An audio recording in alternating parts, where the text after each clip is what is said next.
I literally was shocked. And I kind of lean, I'm like, it's an inbound call.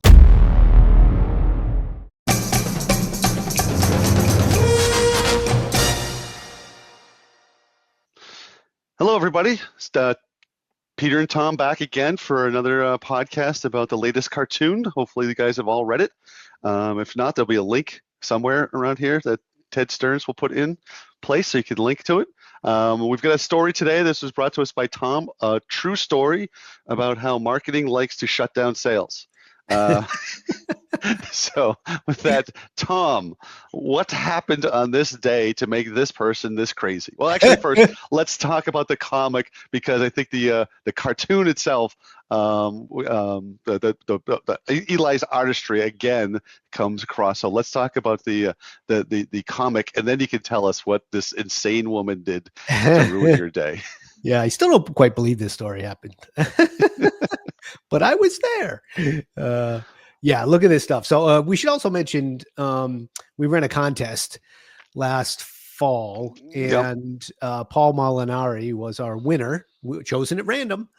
Yeah, the contest, I should give you a little bit of the context is all we did was like anybody who had subscribed to our graphicsalesstories.com website.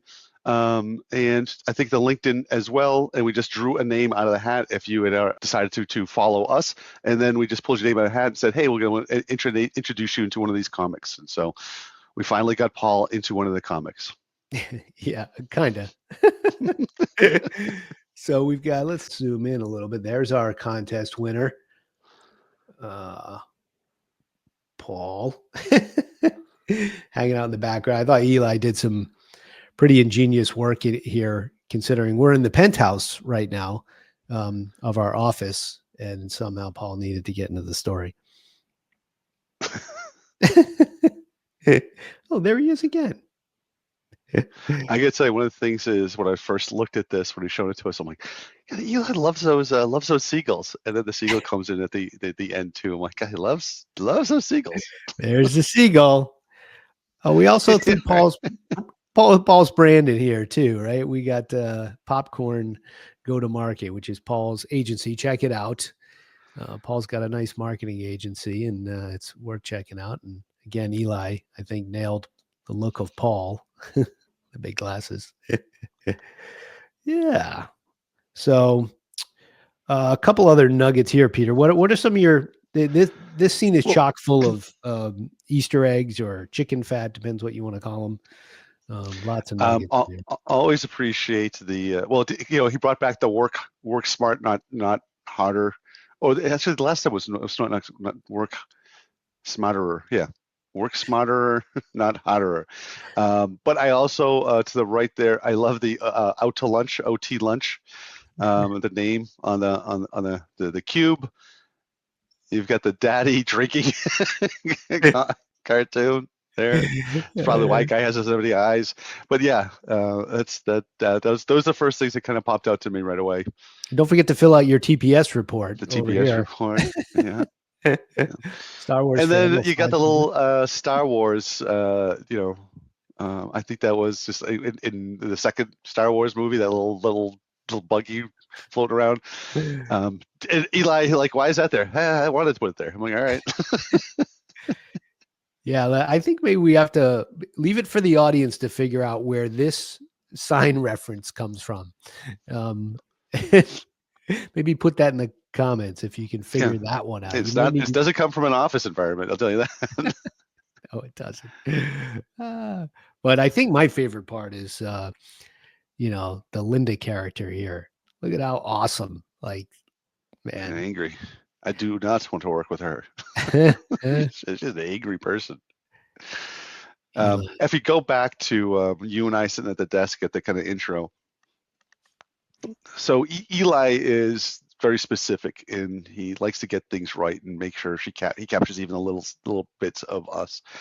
In last month's cartoon, he had me holding an Apple phone, and if anybody knows me, I'm not an Apple fan.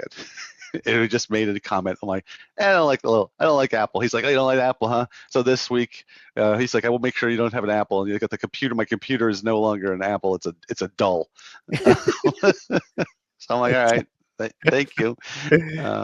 But yeah, so there's still he picks up little things like that. And of course, the stickers back, the little rabbit from the Monty Python that we kind of referenced in the last cartoon. I think I want to actually have Etsy make me those stickers and start putting those all around the place. Yeah, I think we gotta start selling those stickers. Yeah, and it's got the NHL sticker, which is great because the Bruins did not have a great season. So let's call out the NHL. It's like, okay. Yes, It's the first time, indeed. by the way, and I'll stick on hockey for 1 second. It's the first time I think ever that only one of the original 6 is in the playoffs this year. All the other 5 are missing the playoffs. All the Maple Leafs only one makes it. Boston, the Rangers, they're all not making it. Detroit, Chicago. It's just it's sad hockey season for those in the Northeast. Sorry, Peter. Sad. It's okay. It is sad. All right. Anyway. Hey, one more thing. Shameless plug department here. We have a new set of new package of opportunities for you. If you want to get your brand or your likeness into a story, or even run a potential full page plug for your brand or your company, give us a call. We got some fun offers for you, and they are, I think, quite reasonable. So, shameless plug. Always get the plug. Look at the hands. Like I go back to the hands. Your hand grasping your chest. You're having a heart attack because you're getting yelled to. The quiet hours. But that. I'm like you put motion in your face and your hand. All right. Yeah. You're Sorry, I still don't know. working out the Zoom. You're Yeah, working still out the working on Zoom. the Zoom on this on this tech. I know, amazing. Like that his hands, his ability to do hands. I mean, look at that. Eli is pretty amazing. Eli is amazing. Great job, Eli. All right, now tell us about this Okay. incredibly horrible story. Yeah, this one was a classic. So yeah, the basically the BDR team shared a room with What does BDR stand for? business development rep, or SDR, sales development rep. They're basically the inbound, outbound cold calling team. And they shared a room with marketing communications at this company.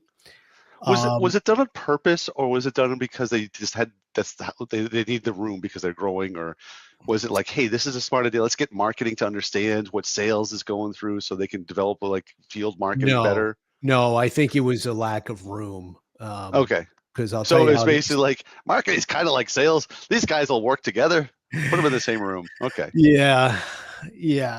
And it wasn't really, I mean, the demand gen team was sort of separate from this. This was sort of marketing communications, and they served clients. Like they weren't your, in defense of them, they weren't your traditional demand gen marketing team. They handled brand, and the company itself had a platform where they would do marketing for their clients to a degree. So in their And defense, a you little didn't bit. work for the company. This was you were consulting with the company, right? Yeah, this was a client of mine, All right. and I was working with this this team, the inbound outbound BDR team, and the demand gen function. There was only like 1 or 2. So I went up there. This was in Canada, and I'm in the room, and we had a problem. I mean, the reason I was there was to make the phone ring, make it ring for other people, like start calling guys, and make it ring inbound through some demand gen function. So the phone rings, and the rep answers it, and literally, yeah, I think I changed the name of the head of marketing, but this is exactly what happened. She's like, "This is quiet hours, right?" And I was like, I literally was shocked. And I kind of lean, I'm like, it's an inbound call, I right? think I would like, wait a minute. I think I know the problem of why you're not hitting your sales. I think this is going to be my easiest payday. Is like stop in the middle of the day, keeping your reps from answering calls. Yeah. So just think about these reps like wanting to make out, I'm pushing them to make outbound calls. The phone actually rings on an inbound, rep's talking at a normal audible level, and she's upset about it. And then I'm like, what is this quiet hours? And what I learned is that, she was the senior most ranking person. The head of sales was, in Boston, and he kind of flew in once in a while. and he had his other AEs were in a different part of this building. Yeah, they were rapidly growing, so everybody was on top of each other. And she had implemented quiet hours, so they were allowed to make outbound calls, but only at certain times of the day. And that was another thing that was just like blew my mind. I'm like, we need to be on the phones like as much as possible, not certain times of the day. And the I reps mean, were intimidated. So they actually they had these little phone booths in other parts of the building. They'd go make their calls from a phone booth.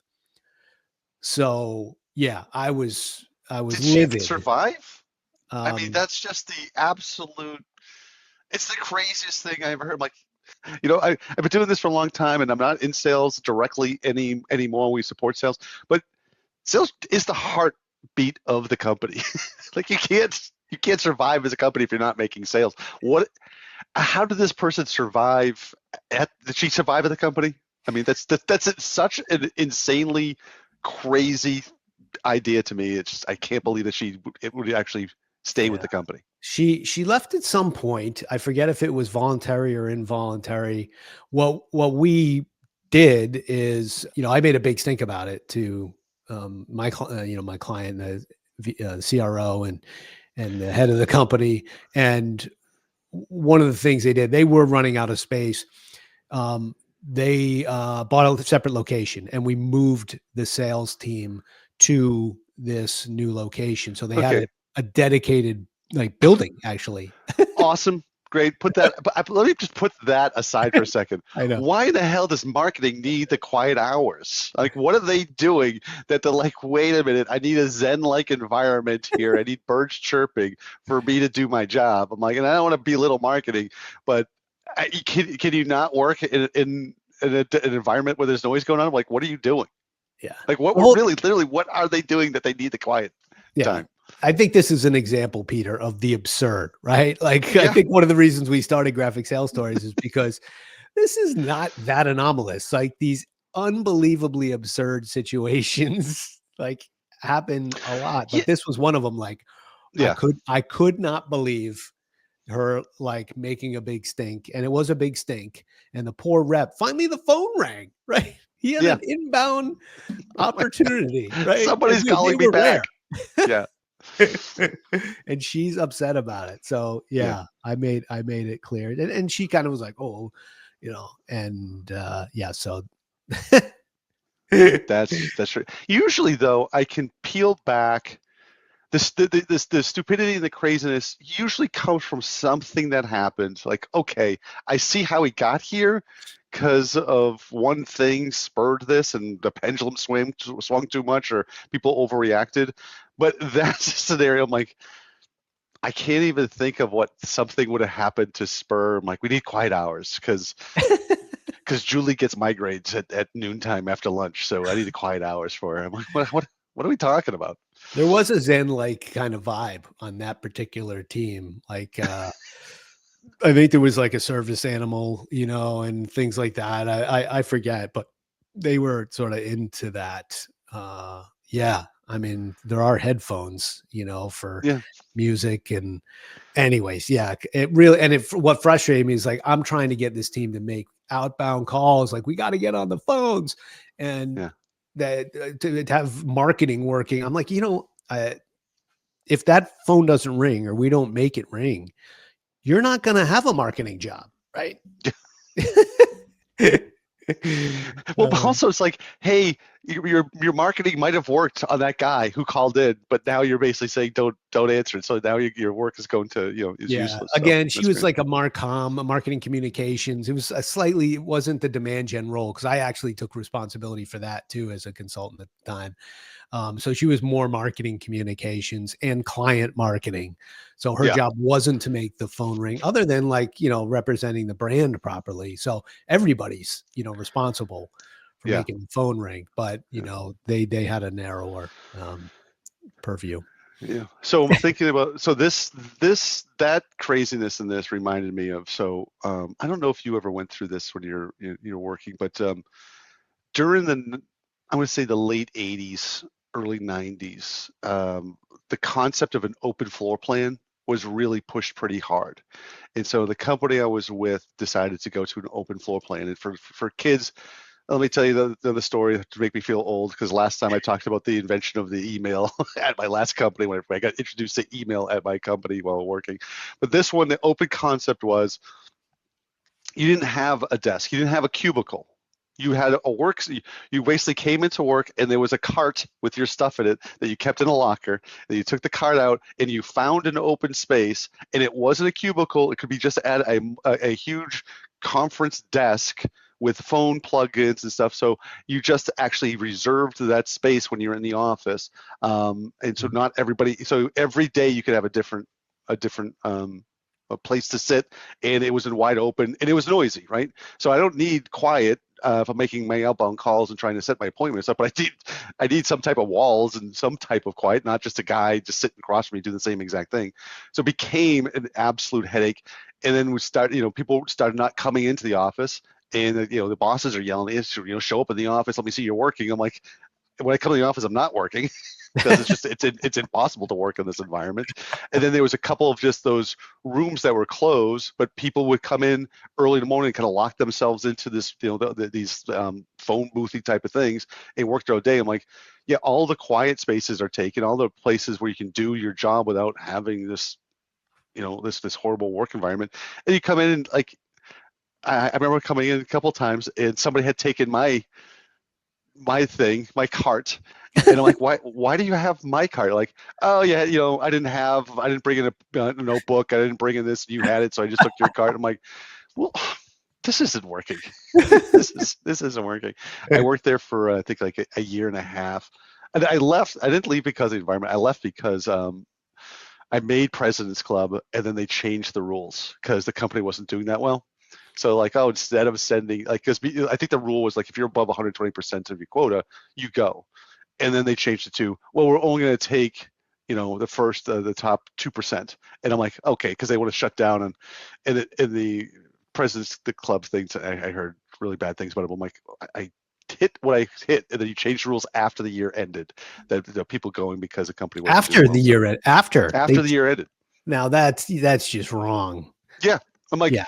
listen, I busted my hump in the last 2 months to make sure I could get to it. Yeah. And you can't change the rules after. No. and that was, and so not just because I missed President's Club, that was something like that. I was kind of pissed about that, but it was more of like, oh, this company's not going to survive. Yeah. I'm like, they're really they're cutting corners and pissing people off, and I'm like, it's not going to survive. Yeah. It's like changing commission plans. Like, once you're an established company, you can't change them mid-year. Right. Well, but if you're not established, you can do a quarterly kind of thing. But yeah, you ever heard of the term clawback? My company was big on the clawbacks. Hey, we paid you too much. Let's take those commissions back from you. Yeah. God, I'm like, oh, that's so nice of you. Thank you very much. I hate that kind of behavior. The clawback or the cap. Like, why are you capping commission? So I'm not motivated to keep selling. It's like, everybody wins if you keep paying, without a cap. I'll tell you a story about the cap being put into place. It's actually a pretty good story about why a cap got put in place. So we had this sales rep. I'll use his real name, Alan Stearns. Fantastic sales rep, also a great golfer. Fantastic sales rep. Came in, didn't really have an experience. Took to coaching really well. Didn't do well for like 3 or 4, probably 6 months, and then started crushing it and becoming the #1 sales rep in the country, and just out of Boston, just blowing it out, crushing it. Well, he had an opportunity, and we were selling co-location, and we had this huge co-location deal that we've been working on for months. And the company came out with a promo to kind of double your comp. Like, hey, if you sell co-location within this time period, we're going to double your comp. It just so happened that we had this thing lined up. He gets a commission check over $100,000, and this is in the late 80s. All right, so this is an insane amount of money. So he gets a commission. The deal was huge. The deal was, we sold co-location in Boston, New York, and Philadelphia in large spaces.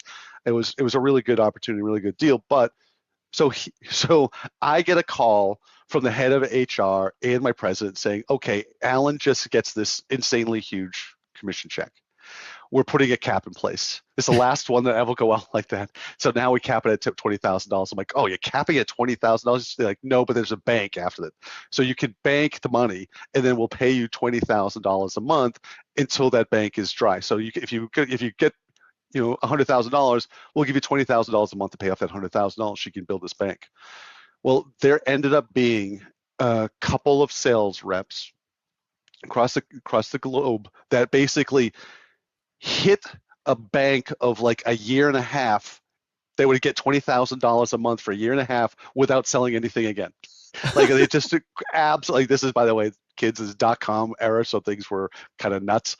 It was, and so like they had to run to that problem. Like, oh well, these guys now don't have to sell, and if they quit, we have to pay them all this money. Like it was just this. Yeah. So then they put in a hard cap of like, this is how much we're going to pay you, and that's when things really started changing. Is when another quick story. We had a guy when years later, same company, we're trying to get somebody to come in, and they were from Sprint, and the guy comes in with W-2s. He's like, I've been making $600,000, $700,000, $800,000 a year for years.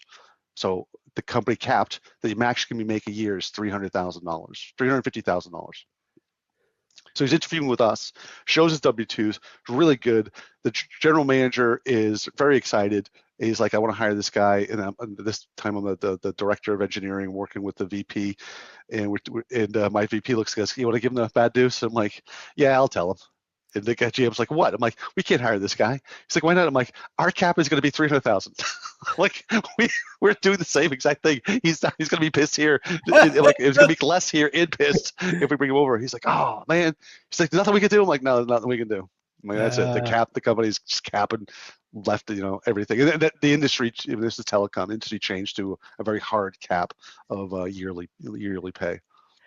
I designed a commission plan. I had a new team. I had a bunch of sort of legacy reps that were not even hitting. Like I think their target was like 150,000 a month, and they were like 75. And then we get hire a couple of new reps, the kind of folks that I think are the kind I'm looking for, and I redesigned the commission plan with an accelerator. President signs off on it. New guy comes in, and second month of training. So he's still ramp. He does like 150, right? Yeah. Like makes all the other reps look bad. And so suddenly they start, by the way, getting closer to quota. The next month he does like 380,000, and the accelerator kicked in, and he got a very, very big check for this small company. And I had to go to the president. I'm like, did you see what Jared did this month? And he's like, yeah, that's the biggest commission check that anyone's ever seen in this company. And I'm like, we're going to pay it, right? He's like, of course we're going to pay it. He's like, everybody wins here. He's like, but you're going to need to modify that commission plan. That accelerator is too rich to sustain a guy like Jared. And Jared went on to, Jared's an exception. He's now VP on his third VP role, I think, and continues to crush everything. So, but other guys started to catch him. That's the interesting thing about social proof, right? Sometimes you got a team of folks like, it can't be done. And then you get an individual, and why you sometimes companies bring in someone that or VP brings in someone they know is solid is because they suddenly show it can be done. And the other people, step up, they know, they're dogging it, or there's like suddenly you see you can achieve that, and everybody goes up. So I see that a lot. That's like, social. When I built a team, this is getting away from the environment of the marketing and sales story that we're telling, but when I took over the sales in New England, I had a much smaller team, but the competition, the friendliness, but the competition between the 5 sales reps drove ours to hit. We had 14 reps. I brought from 14 reps down to 5. And those 5 reps sold more than the 14 reps because they were always competing with each other in crushing it. And just basically was like, hey, I closed 120% of my quota this month. I'm like, and they would fight for that. And by the way, one of the best conversations about comp, especially in the accelerators, I had this rep come in and sit down and kind of all, proud of himself, and he should have been. He like 3 months in a row, he hit 100%. And he's kind of a little cocky about it. And he came in, and he's like, "Yeah, I'm gonna hit 100% again today." You remember just sitting doing the one-on-one. I'm like, "That's not good enough anymore." And he's like, "What the hell are you talking about?" I'm like, "Listen, you're not hitting your accelerators. Get above 150%, and like you'll see what the difference is in your check." And he was kind of annoyed, and I made him pull in deals. So I'm like, "Let's pull this in." And we talked about before that I'm also a big sandbagger, Yeah, but we this know was when you're we a sandbagger. pull this in. And once he hit that accelerator, he's like, "Oh, I've more than doubled. Like I sold only like 60% more, but I absolutely more than doubled my comp." He's like, "This." I'm like, "Now you understand. Like now that you have a taste for real money, and this is an insane. Like go after that. Go after that money." And he crushed it. And he's crushing it now. I think at Amazon, doing a great job. But the accelerators are why you sell. Yeah. Yeah. That's why you It's sell, funny is to that you say hit those some accelerators. I'm always shocked when some reps don't know, like haven't done the math, right? Haven't really looked at like, oh, if I just do this much more, oh, it flies up, you gotta like know what your commission is and why. Like some companies, I'm like, one of the things I'm like, that commission plan's too complicated. Those guys can't follow it, they're Yeah. entry level. You got to simplify that. They have to see how they make money and they have to know it's achievable. That's a motivator, Yep. right? And the accelerator is a motivator too.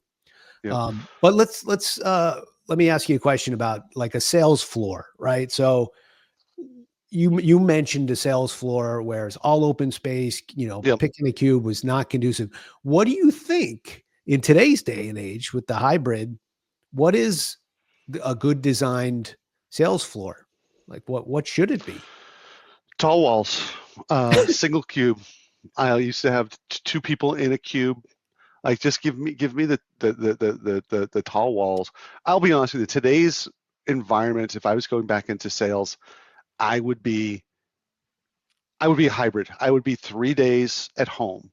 That was been my cold 3 days calling in a row. days. Okay. I would 3 days at home, like because I think we talked about this before. I was very much in the morning was my cold calling, and the afternoons were my appointments, right? So um, different a little bit depending on the time of year, because I'll be honest with you, and this is I was thinking about this the other day because it's getting brighter and nicer out. I remember I never ever wanted to make an appointment after 4 o'clock in North Boston because it would be snowy and miserable and dark and cold when I got out of the appointment, and I have to trek home for like an hour and a half of the traffic. And so there was some of that stuff, tomfoolery. But I would be at home with the quiet hours with my with my Rolodex, and just and I would need that. I think that would be much more helpful, because then there's no distraction, right? There's no talking to somebody or hearing some different stories, or salespeople are talkers. Just, hey, get the job done, and then go into the office to do stuff, do the contract stuff, to do post appointment, get information with the sales engineers, with my boss. But I would probably spend at least 3 days at home, in the mornings, just have that quiet time, just setting up those 5 or 6 appointments for the next week, making sure every single week I had those 5 or 6 appointments, because I I think that would be super beneficial in today's world. Yeah. I think that's for someone like you with your discipline. I, I like a hybrid too. I don't think people need to be, but I think depending on your role, right? If you are a BDR or you're a new Yeah, I mean, AE, yeah, being around other people, the osmosis, the learning quicker, the shadowing, so at least 2 days in the office, I think is a healthy sales room today, or like Tuesday, Wednesday, Thursday. Um, so I think there's some blend of that's important. But I would love to see companies be more intelligent with their sales team. Like when we are in the office, right, that there's a sort of dedicated collaboration time. Like if we need to have meetings and they need to be in person kind of meetings, right, have them in the office, have them at the same time every week so that you can be, on the phones or working, the deals, the other, maybe yeah. Monday and Friday prep. Like, I think you'd like design it, like intelligently design it to what your business should be. Well, you definitely, if you're especially if you're young in the role, listening to other people, how they present, what their presentation, what their style is, what their tone is. that's extremely helpful. But yeah, I mean, looking at my role when I was outside, sales rep and been doing it a couple of years. Yeah, I knew what I wanted to do. I had a focus and quite quite frankly, just as you talk about thinking about, I'm like, yeah, part of the reason I didn't like to be in the office because kept on, there was a lot of churn in sales, and then you had the new people asking a lot of questions. I'm like, Yeah. and you try to be helpful because you win those shoes, but at the end of the day, sales is a very individual. This is my own business, Yeah. and I'm like to help you out, but you are actually my competition in some aspects, and I just got to go out and sell. And Yeah. Yeah. I'll help you out, but that's why when I think about it, I'm like, yeah, I just want to get away so it's quiet and just be able to do my job without being bothered with a lot of questions. Yeah. Yeah. That's fair. Do you have any, I have one kind of funny story of not maybe funny, but just interesting. So back in the early 2000s, I was marketing guy at the time, and the head of sales, Vince Champy. Vince, hopefully you watch this. Vince used to walk around with a baseball bat, right? And he had the sales floor, right? He had all the sales guy, and he would kind of walk around. And I wasn't on that team, so I'm just curious. Looking back, I know it intimidated some of the marketing people on my team, some of the designers, anyways. Like Vince would walk up with a bat, like, how's that Yeah. marketing collateral coming along? But I don't know how the salespeople felt about Um, I've had all kinds of different sales management types.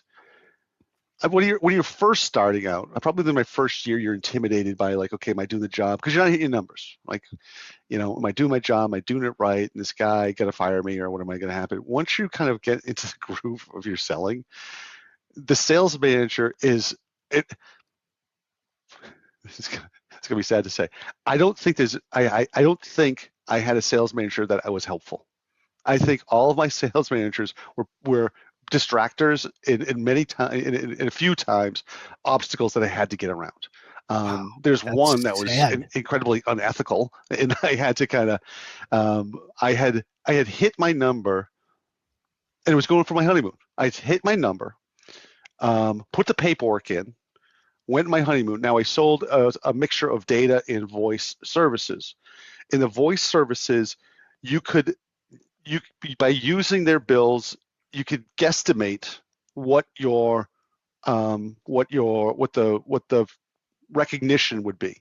So how much you think they were going to bill a month. But knowing the comp plan, you had to be you got a bonus if you could keep it within 80%. So if I said, hey, it's 10,000, they billed 9,000, great, I got a kicker, and it had to average over 3 months. So it wasn't just a one-time thing; it had to average over 3 months. So they basically the reason why it was that's put in place is make sure that what you're estimating is as close as possible to what they're actually going to billing. So you're not saying it's going to bill 10,000 and you get credit for that in sales, but actually over 3 months they only bill 2,000. Well, you should be paid less and so forth. I go away from my honeymoon. I come back a couple weeks later, sit down with the manager, and he's like, "Great news." He's like, you crushed it last month. We got you another $5,000. I'm like, "Where'd you get the $5,000?" He's like, "You lowballed the number." He goes, "So we're able to get $5,000 more from what you said." I'm like, "But that's not what they're going to bill."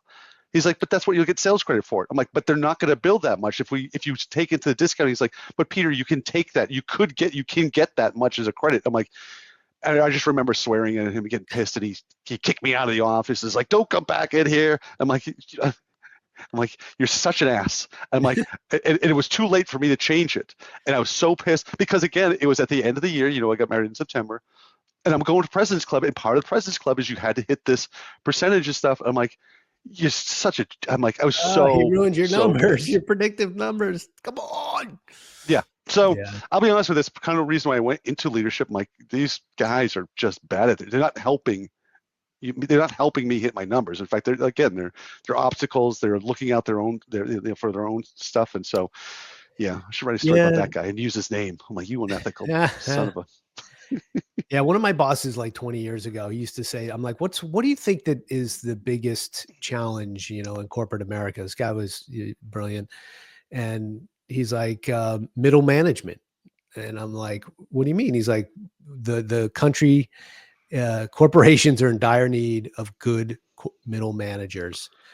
And he's right. I mean, that's a role that organizations, they don't mentor people properly into that role. They put people that are high performers just into that when they don't have the skill set. Like, I'm getting old now too, and I'm like, it's the same problem. That said, I've seen some amazing managers. I mean, on our leadership roundtable, a lot of those people have been amazing middle managers. They're now like heads of things. Yeah. But Jason McClellan was one of the examples of was just so refreshing to go into. He had been promoted into director of sales just when I started consulting with the BDR team. So I collaborated with him.